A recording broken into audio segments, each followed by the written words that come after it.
Look at this! Are you well? That's what comedians used to say, but now we really mean it. If you're not, piss off. I don't want a fortnight off. So it's nice to be here. Of course, I also used to say that in the old days. Now it's actually true.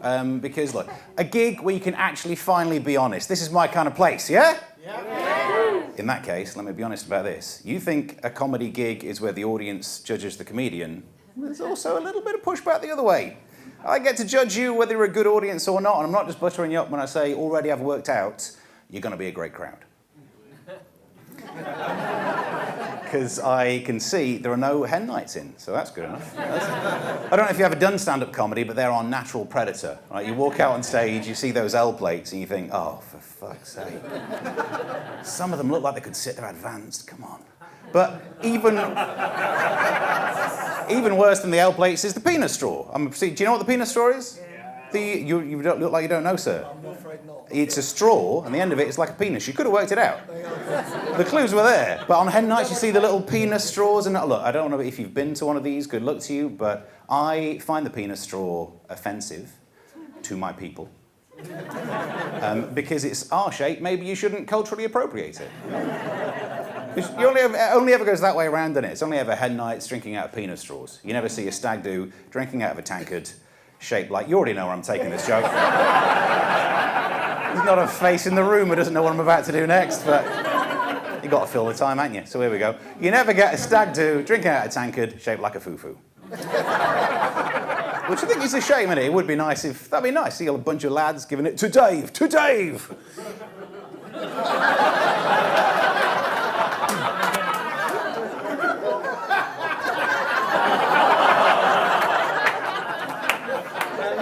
For anyone who's offended by that, that wasn't a pube. That was a little bit of tissue.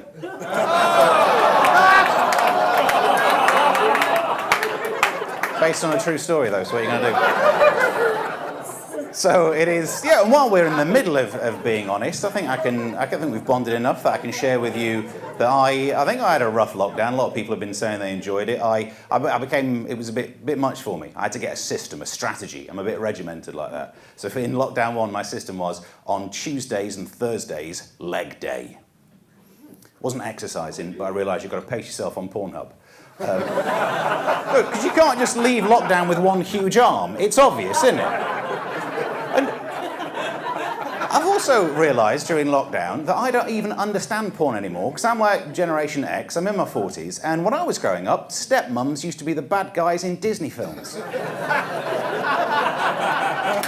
How did that rebrand happen? But now they're in every porn scene. Like Cinderella's stepmother just made her clean. Didn't make her suck off the brother-in-law. Cinders, you shall go to the balls. But so I did. Yeah, it was a tough lockdown for me. I let myself go, if I'm brutally honest. Last summer, I realised it when I was walking in a park and I had some shorts on. And blokes, you'll know what I'm talking about. Sometimes one of your gentleman fruit might be hanging lower than the loom. And you can just sense it, right? You're just like, ooh, something's wrong with the breeze. Tuck in, move on, right? You can do it.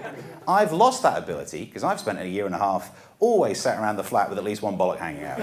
So, I don't want to go into details, but during one particularly lonely week, I painted a red face on it and called it Wilson. Do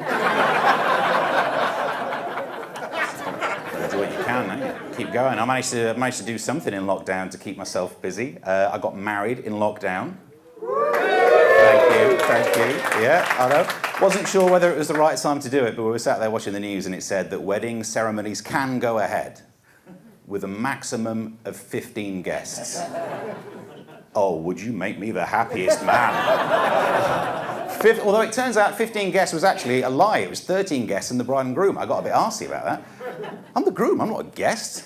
I got status at this event, right? If I don't turn up, it's not happening. If some of these guests don't turn up, no one cares. And apparently you're not meant to say that as part of the vows.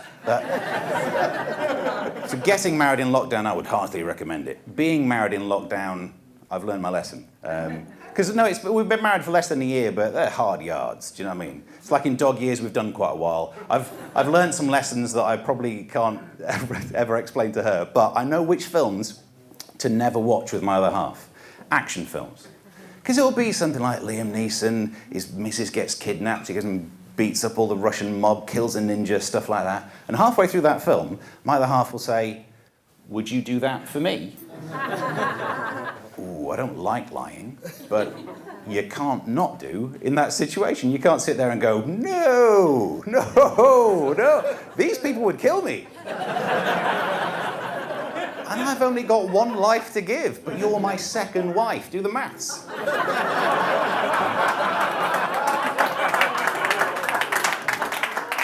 You're not allowed to say that. Yeah. Would you come and find me if I'm kidnapped? Of course I would, after I've rewatched this film in silence. But you can tell she's not into that, can't you? That's the difference. There is an age gap in my relationship. I'm not going to say whether she's older or younger, but I will point out, I just brought it up, so have a guess. Which just means she's better at technology than I am. She does some weird stuff like, for example, and I don't, she can't be the only woman who does this. If she's walking somewhere on her own at night, she'll call me to be on the phone for safety reasons. And I keep saying to her, like, you are not any safer. You'll still get murdered. But now I have to listen to the details of this crime. I suppose it would help me move on quicker. You never know. Well, no, because they might not find the body, but I heard it, so I get closure. So there you go. That's what I'm thinking. Listen, ladies and gentlemen, this is a good time to run away. Ladies and gentlemen, I've been Stephen Allen. You have yourself a good one. Goodbye.